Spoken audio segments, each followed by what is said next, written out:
The last thing Diane said to me before I flew to Minnesota was that she'd take good care of the house. She said it standing in my kitchen, pouring herself a cup of coffee like she owned the place. Cooper was sitting at the table eating cereal, and she put her hand on his shoulder and said, "Don't worry, Leonard. We've got everything covered." I believed her. That was my mistake. My name is Leonard Whitfield.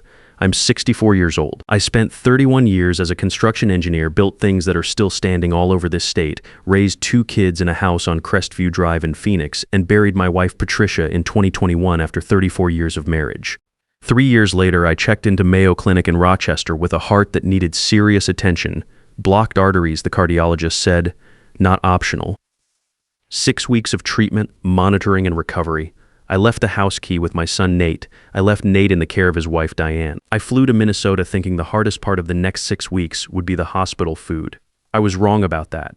I came home on a Thursday afternoon in March. Taxi from the airport, same route I'd driven 1,000 times. My discharge papers were folded in my coat pocket. My heart was functioning better than it had in years, and I was thinking about Cooper. He'd started 2nd grade while I was gone. I'd missed his first baseball game of the season. I was planning to take him to the garage that weekend and let him help me finish the workbench project we'd started in January. The taxi pulled up to 221-4 Crestview Drive, and I got out with my bag and walked up to my front door. The key didn't work. I stood there for a moment just turning it, thinking maybe I had the wrong key, but I've used that same key for 14 years. The electronic keypad beside the door showed a screen I'd never seen before. I tried my garage remote, nothing, not even a click. A woman answered the door. She was in her mid-40s, hair pulled back, holding a dish towel. She looked at me with the careful expression people use when a stranger shows up on their porch. I told her my name. I told her I owned the house. She called for her husband, and he came to the door and said they'd bought the place 3 weeks ago. Closed, escrow, moved in, repainted the hallway. Everything signed and filed with the county. I sat down on the porch step and called Nate. He answered on the 2nd ring. I told him what was happening, and I heard his voice go quiet in a way I didn't like. Then he said, "Dad, Diane handled all the paperwork while you were gone. I signed something, but she told me it was a property maintenance authorization. So you could stay on the utility accounts and she could deal with the HOA while you were at the clinic." I asked him if he'd read what he signed. Another pause.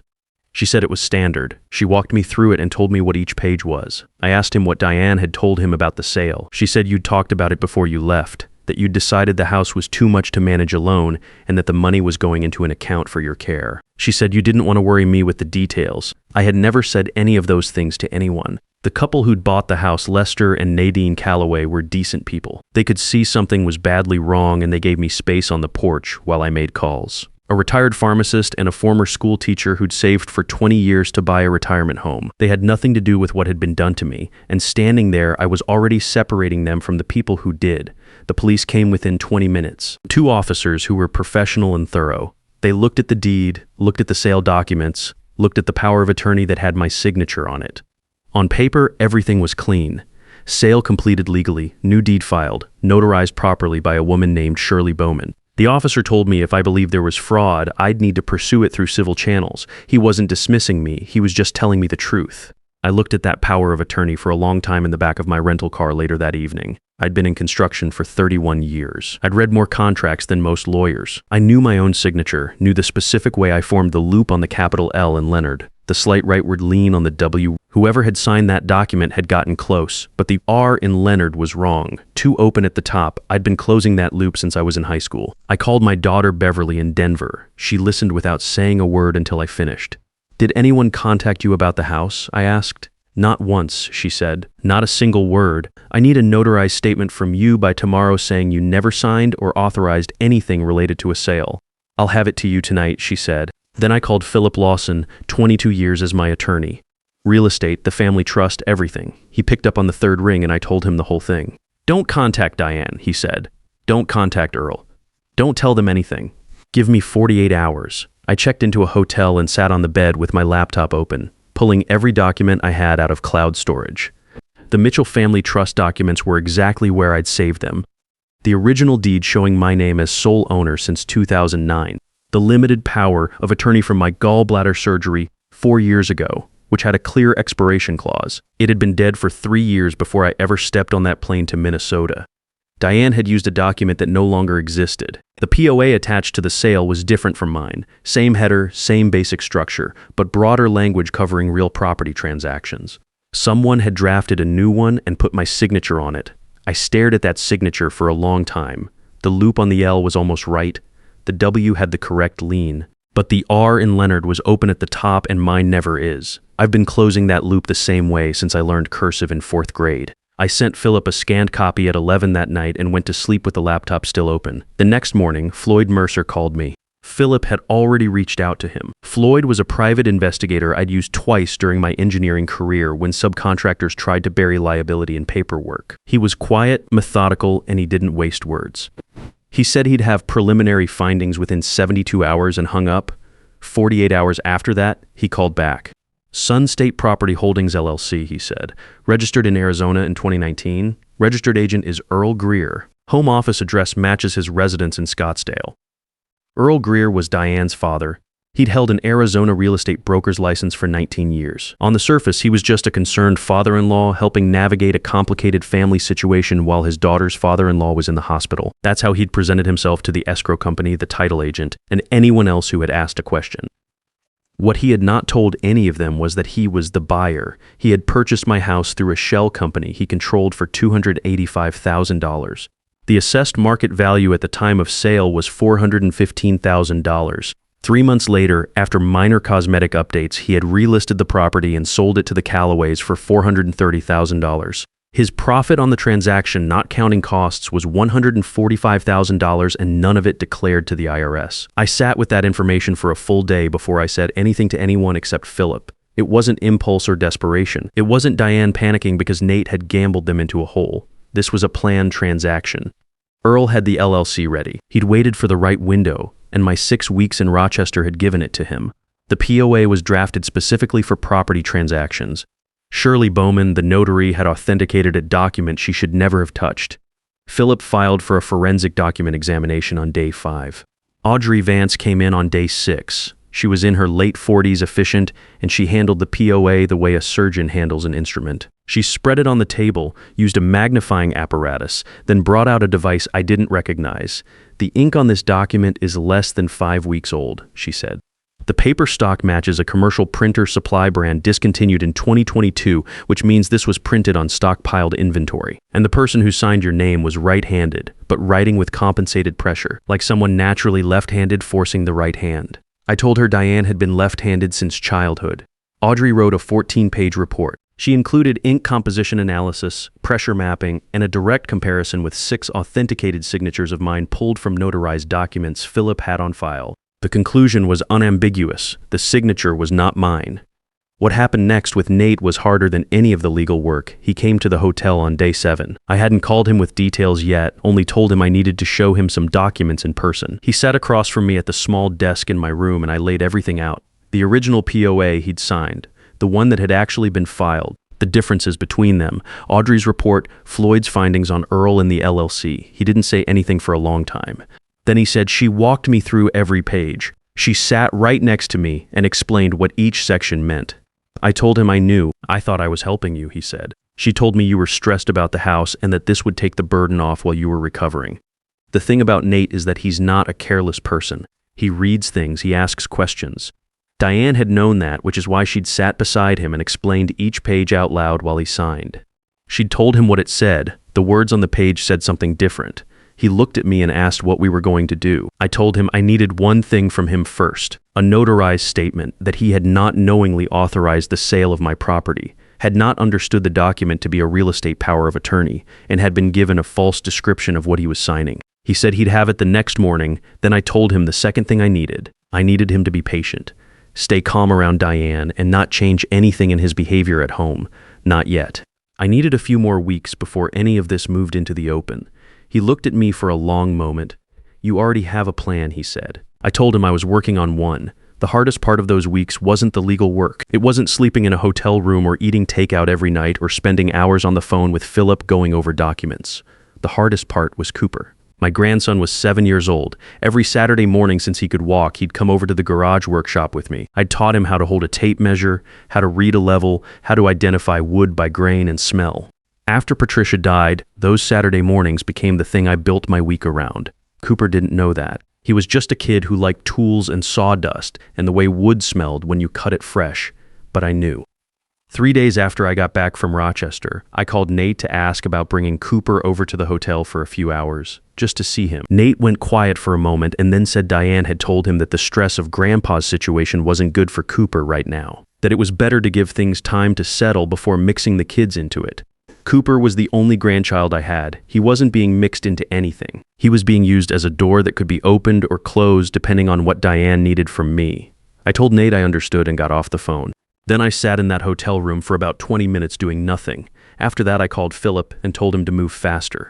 Floyd had already identified the buyer contact we needed. His name was Gary Pruitt, a commercial real estate acquisition consultant who had done legitimate work for years and occasionally assisted in investigations when the situation called for it. He was credible, he was clean, and he had no visible connection to me or to Philip.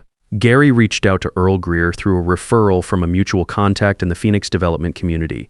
Cold approach, nothing unusual. He said he was looking at properties in the Paradise Valley corridor for a client interested in quick turnaround residential investments. Earl called him back within 4 hours. They met for coffee on a Tuesday. Floyd sat 2 tables away reading a newspaper. Earl was comfortable from the first meeting. He liked talking. He liked being the one in the room who knew how things worked. Over coffee, he explained the general shape of how he found opportunities. Distress situations, he called them, families dealing with medical expenses, estates being settled, older owners who needed liquidity fast. He said the key was moving before the seller had time to get independent advice. Gary asked how he structured the acquisitions to keep things clean on the title side. Earl explained the LLC approach in detail. How you kept the purchasing entity separate from your licensed brokerage to avoid conflict of interest flags. How you used a cooperative notary to smooth the paperwork. How family situations created what he called motivated circumstances that made sellers easier to work with. He didn't use my name in that first meeting, but the numbers he described, the timing, the below-market acquisition through a family connection, it was my house. There was no other deal that matched. Gary met with Earl 2 more times over 10 days. By the 3rd meeting, Earl had relaxed enough to walk through the Crestview Drive transaction specifically. He described the POA, the speed of the close, the cosmetic updates he'd made before relisting, and the $145,000 margin he'd cleared when the Callaways bought it for $430,000.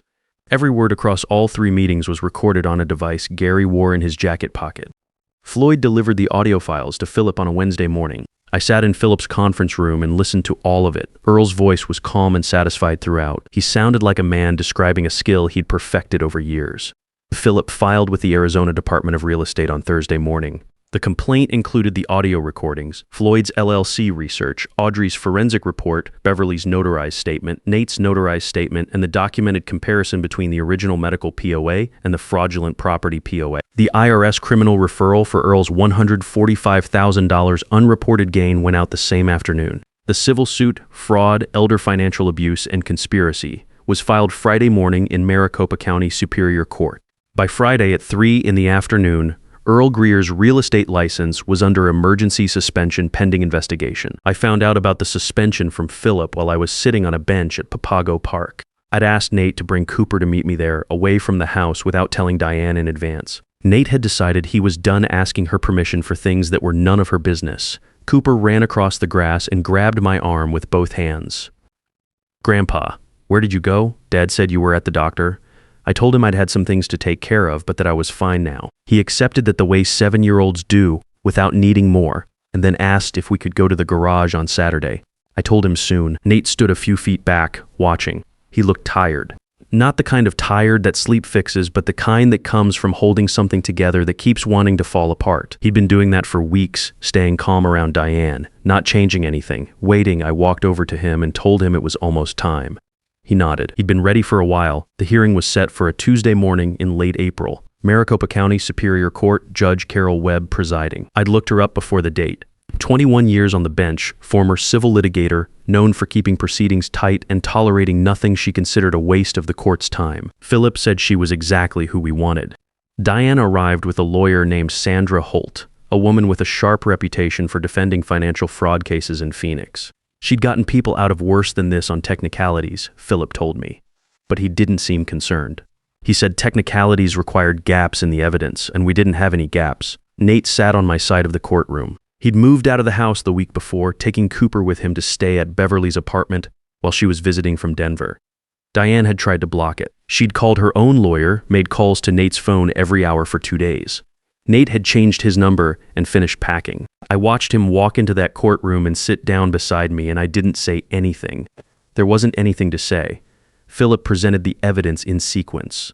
He didn't rush and he didn't editorialize. He let the documents speak. First, the original medical POA from 4 years ago, with its clear expiration clause highlighted in yellow. Then the fraudulent property POA filed with the sale, with Audrey Vance's forensic analysis projected on the screen at the front of the courtroom. The ink composition, the pressure mapping, the signature comparison showing my authenticated R against the open-topped forgery. Audrey testified via secure video link, walking the judge through each finding with the patience of someone who had done this many times and knew exactly how much detail a court needed. Judge Webb leaned forward during Audrey's testimony and studied the projected signature comparison herself. She asked 2 technical questions. Audrey answered both without hesitation. Then Philip played the recordings. Earl's voice filled the courtroom. Calm, relaxed, walking Gary Pruitt through the LLC structure, the cooperative notary, the motivated circumstances. When he got to the part about the Crestview Drive transaction, specifically describing the $105,000 margin, Diane's lawyer leaned over and said something in her ear. Diana didn't move. Beverly's notarized statement was read into the record. Nate took the stand. I had watched my son do hard things before. When Patricia was sick, he drove her to every appointment for 8 months without being asked.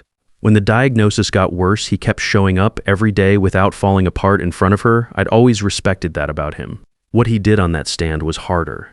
He described the evening Diane had walked him through the documents, where they were sitting, which pages she'd pointed to, exactly what she'd told him each section meant. He described how she'd explained that the authorization covered utility accounts and HOA correspondence and routine property matters while I was at the clinic. He said she'd been calm and specific and that he had trusted her. His voice broke once on the word trusted. He pulled it back and finished his testimony.